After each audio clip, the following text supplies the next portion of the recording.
You know, it's kind of funny how back then, everyone only really knew Naruto and Dragon Ball.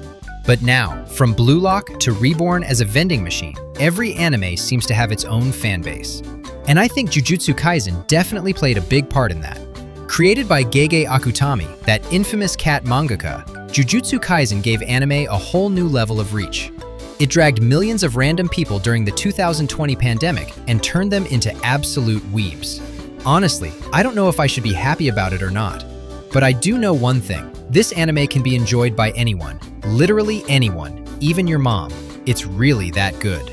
That's why today, I'm excited to recap Jujutsu Kaisen from start to finish, just for you. But before we jump into the episodes, let's meet the legendary cast of characters.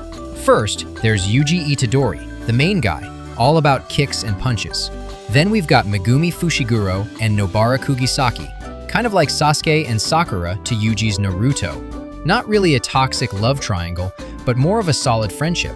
Megumi's your classic emo boy with a pessimistic view of life, while Nobara's the quintessential baddie, one of the best examples of a girl's girl and a girl boss. And finally, we've got Satoru Gojo, the trio's chaotic and super powerful sensei, who will go down in history as one of the most popular anime characters ever. Seriously, he's one of my favorites. This guy is super special, and if you're wondering why, you'll find out soon. Just be patient. There are other awesome characters too. Each deserves their own intro, but we'll get to them when the time comes. For now, let's get started. Episode 1 of Season 1, Ryomen Sukuna, kicks off with Satoru Gojo, the teacher at Tokyo Jujutsu High, telling Yuji Itadori, our main guy, that he's going to be executed very soon. Yuji is super confused. I mean, what did he even do? Well, to find out, let's go back a bit. It all starts with Megumi Fushiguro. We meet him earlier when Gojo sends him to Yuji's high school to look for a missing cursed object. Megumi spends a lot of time searching the school, and soon he senses its remnants around Yuji when they cross paths. His next move? Follow Yuji wherever he goes. On the other side, we see Yuji going through his normal routine, something he does almost every day. He goes to school, then to his mandatory club meeting. He's in the occult club, by the way, but more on that later. We like being scared, he says. After the meeting, he buys a bouquet and rushes to visit his sick grandpa at the hospital. Huh, what a nice guy. But things take a sad turn when his grandpa dies as soon as he arrives. It looked like he was trying to tell Yuji something about his parents before passing, but Yuji, being Yuji, kind of ignored him in his last moments. When you die, you should be surrounded by people. Don't end up like me, his grandpa says. It's not too bad though, because his grandpa was able to share some wisdom before he went. Soon, Megumi reaches the hospital looking for Yuji. When he asks about the cursed object, he finds out Yuji only has the box. The actual cursed object is with Yuji's occult club friends, and they're about to open it very soon, which is going to be disastrous, as we're about to see. Megumi freaks out, as he should, and he and Yuji rush to the school to stop Yuji's friends, but they're way too late. By the time they get there, the cursed object, this ugly-looking finger, starts bringing out all sorts of cursed spirits in the school. Side note, cursed spirits are just monsters in Jujutsu talk. They can't be seen by normal humans, but if someone is cursed or enters a cursed place, they become visible and deadly. All of this might sound confusing, but I promise you'll start to get it. Just trust the process. So, these cursed spirits start terrorizing Yuji's friends. Luckily, Megumi is a Jujutsu sorcerer with cool dog powers, and Yuji has superhuman strength and speed paired with the resolve of a main character. Together, they manage to defuse the situation. Yuji retrieves the cursed finger from his friends to give to Megumi and close this dark chapter. But it's only the beginning, because as he's about to do this, another even bigger cursed spirit grabs Megumi and throws him away, putting his life in danger. Seeing this, Yuji remembers his grandpa's last words and jumps in to save Megumi. Even though he's no match for the cursed spirit, he's desperate to save his friend. At this point, let me explain the concept of cursed energy in Jujutsu Kaisen. In the world of Jujutsu, cursed energy is created from negative human emotions. Some humans, very few, can control their cursed energy and use it to power their actions. These advanced humans are called Jujutsu sorcerers. Most people, though, are oblivious. Their cursed energy leaks out and materializes into deadly cursed spirits. To truly defeat a cursed spirit, you have to use cursed energy. Otherwise, it just keeps coming back. That's why normal humans like Yuji can't do much. But Yuji is desperate to save Megumi. He recalls Megumi explaining cursed energy and remembers that the cursed finger is filled with it. So, to gain cursed energy, Yuji gobbles up the finger. Weirdest dinner ever. But it goes horribly wrong because this finger belongs to Ryomen Sukuna, the king of curses, the greatest villain in Jujutsu history. By eating it, Yuji becomes Sukuna's vessel. The next episode starts with Megumi trying to exorcise Yuji since he's now the vessel. Yuji assures Megumi he's still in control. Amidst the chaos, Gojo arrives to check on Megumi. After hearing the story, Gojo asks Yuji if he can switch with Sukuna whenever he wants. Yuji says yes. Gojo then tells Yuji to give control to Sukuna for 10 seconds, and he does. We get to see the most amazing 10-second fight between Gojo and Sukuna.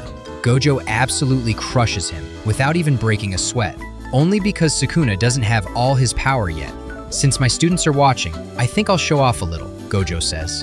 After those 10 seconds, Gojo knocks Yuji out and takes him to Tokyo Jujutsu High. He asks Megumi if he wants to save Yuji from execution since he now houses the big bad. Megumi says yes. Gojo wasn't successful in saving Yuji from execution as per Jujutsu laws, but he was able to postpone it a bit. Gojo explains that the fact Yuji can contain Sukuna is a big deal. Sukuna was one of the most powerful sorcerers in history, undefeated until he got old. He didn't technically die. He turned his fingers into cursed objects to traverse the ages. Sorcerers tried to destroy them, but failed. Eradicating Sukuna is priority 1 for every sorcerer. Gojo gives Yuji 2 choices. Die now, or collect all of Sukuna's fingers, eat them, and die later. Yuji chooses the latter. Gojo gives him another Sukuna finger, bringing Sukuna to 1/10 of his original power. Gojo takes Yuji to Principal Yaga for an entrance interview. Yaga tests Yuji by asking why he wants to enroll. Yuji says he wants to save as many people as possible, following his grandfather's advice. Yaga's cursed corpse, a violent teddy bear, punches Yuji for lying. Every sorcerer has a special technique powered by cursed energy. Megumi's technique, 10 Shadows, summons animal Shikigami. Yaga's technique animates teddy bears. A person's true nature reveals itself in a crisis. Yuji realizes he's the only one who can contain Sukuna. If he runs away, he'll regret it. If someone dies because of Sukuna, he'll be eaten alive by regret. He has to do this for himself. Yaga finds his answers satisfying and asks Gojo to show Yuji his dorm room. The next episode, Girl of Steel, kicks off with Yuji and Megumi, along with Gojo, leaving for the train station to pick up Nobara, the 3rd first-year student. Yuji asks why there are only 3 first-year students. Megumi says Jujutsu sorcerers are rare. They pick up Nobara, who's the kind of badass I like. She scares off a talent agent as soon as she enters the city. We love Tokyo. Gojo takes his students to an abandoned building in Roppongi to test Nobara. He tells Yuji and Nobara to exorcise the cursed spirits inside. He gives Yuji a cursed weapon since he doesn't know how to use cursed energy yet. Yuji starts destroying cursed spirits with his weapon, which makes Gojo question his mental state. Nobara isn't far behind. She bullies the cursed spirits and puts herself in a risky situation to save a kid. Yuji punches through a wall to save her. By the end, Yuji and Nobara finish all the cursed spirits. Nobara shows off her cursed technique, Straw Doll, using a cursed spirit's hand to attack from a distance. Yuji asks why she risks her life. Nobara says she hated her small hometown and wanted to live in the city. Being a Jujutsu sorcerer helps her do that. Yuji is perplexed, but I get it. Gojo takes his students to get expensive sushi from a revolving train. That's a good teacher. The next episode, Curse Womb Must Die, introduces Ijichi, the reliable assistant of Tokyo Jujutsu High. He takes Nobara, Yuji, and Megumi to a detention center for a mission. He warns them not to engage the special grade Cursed Spirit because it's above their pay grade. Yuji doesn't even know what special grade means, so Ijichi explains the hierarchy. Grade 4 is weak, Grade 3 is stronger, Grade 2 is dangerous, Grade 1 is tough, and special grade means run away. Only someone like Gojo can handle it. But Gojo is away, so they're on their own. A woman tries to break into the detention center to save her son, Tadashi, but is stopped. Yuji promises to bring Tadashi back. Ijichi sets a veil to hide the area from the public. The mission begins. The gang looks for survivors but finds none. Yuji finds Tadashi's body and tries to take it back, but Megumi tells him to leave it. They argue. Megumi says Tadashi didn't deserve saving. Yuji says no one deserves to die. Megumi asks how Yuji will feel if someone he saves goes on to kill. Yuji says, "So why did you bother saving me then?" A cursed spirit kidnaps Nobara, and one of Megumi's demon dogs dies. The special grade spirit shows up and chops off Yuji's hands. Megumi and Yuji realize they're no match. Yuji calls for Sukuna to help. Sukuna says he doesn't care if Yuji lives or dies. He has 18 more fingers. He says if Yuji switches, he'll go after Megumi and Nobara first. Yuji tells Megumi to get Nobara out so he can switch with Sukuna and convince him to deal with the situation. Megumi rushes out, picking up Nobara. Yuji keeps the special grade occupied. Once Megumi and Nobara are out, Yuji switches to Sukuna. Sukuna thinks about going after them, but realizes Yuji will switch back. So he tells the special grade to come with him. The special grade refuses, but Sukuna kills him and takes one of his fingers. Sukuna is annoyed. He did what Yuji wanted, but Yuji can't switch back. Sukuna is free to roam. Episode 5, Curse Womb Must Die, Part 2, starts with Megumi sending Nobara to the hospital as he waits outside for Yuji. It's Sukuna who comes out. Sukuna toys with Megumi, rips Yuji's heart out so he can't switch back, and Megumi shows off his full technique. Sukuna is impressed but keeps beating Megumi. Yuji switches back just in time, but dies because his body is missing a heart. Gojo finds out and is furious with the higher-ups, revealing this was part of their plan to let Yuji die. Gojo threatens the higher-ups under his breath. Megumi and Nobara are bummed. Second-year students show up. Maki Zenin, Inumaki Toge, and Panda. Maki asks the first-years to participate in the Kyoto Sister School Exchange event. Meanwhile, Gojo and Sukuna have a chat. Sukuna offers a deal to heal Yuji, but Yuji refuses. Sukuna schools Yuji on binding vows. Breaking them is worse than death. Yuji wakes up and Gojo welcomes him back. Gojo tells Shoko, the doctor, not to tell anyone Yuji is alive. Gojo teaches Yuji the difference between cursed energy and cursed technique. Yuji watches movies to learn how to control his cursed energy. Yaga's cursed corpse helps with mental exercises. The next episode, Assault, kicks off with Jogo attacking Gojo. Gojo absolutely tanks him. Gojo's technique, Limitless, manipulates space and infinity, making attacks slow as they approach. His Infinity Barrier, Technique Amplification Blue, attracts objects. Reverse Cursed Energy heals and powers the opposite of techniques. Gojo combines blue and red for purple, erasing space itself.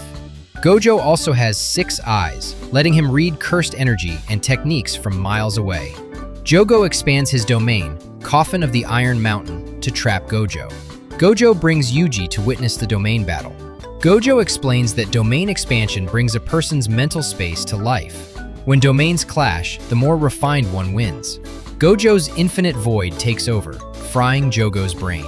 Gojo closes his domain, deciding not to kill Jogo yet. The next episode, Boredom, starts with Megumi and Nobara interrupted by Kyoto students. Principal Gakuganji visits Yaga. Todo asks Megumi what type of women he likes. Megumi says looks don't matter. His partner needs an unshakable character. Toto beats him up. Nobara and Mai fight, insulting each other. Second years stop the fight. Nobara asks Maki why she's a Jujutsu sorcerer if she can't see spirits. Maki says she does it to piss off her family. Nobara becomes an official Maki fan club member. Gojo shows up in Yaga's place. He tells Gakuganji things are getting heated in the Jujutsu world and that it's time to forget conservative rules. Gakuganji is the head of the higher-ups, and Gojo isn't a fan of them, especially after what they did to Yuji. Gojo came to irritate his arch-enemy. The next episode, Small Fry and Reverse Retribution, starts with Junpei Yoshino getting bullied. One day, Junpei sees his bullies in a movie theater. A random guy kills them all in front of him.